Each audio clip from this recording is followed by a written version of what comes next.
How's it going, guys? My name's Butterfingers, and today I'm going to be doing something a little bit different. I'm going to be teaching you how to basic openings on a Balisong, but obviously because I live in the UK, I have a comb, because we're not allowed real ones, we have to have trainer ones. Sorry, I've got a cold right now, and basically to open it, you drop it, but using the drop you have to flick it up like that. Sorry, I haven't had this I haven't used it for a while.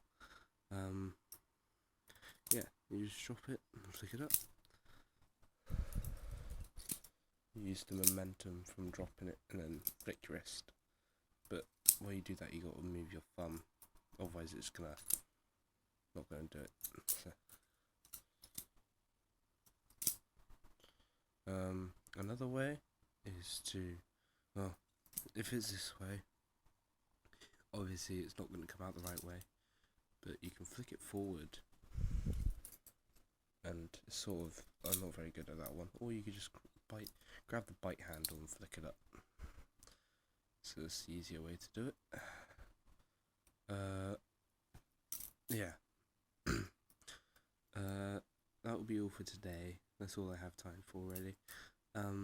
If you want more, just leave a comment, a like, subscribe. My name's Butterfingers. Stay sippy.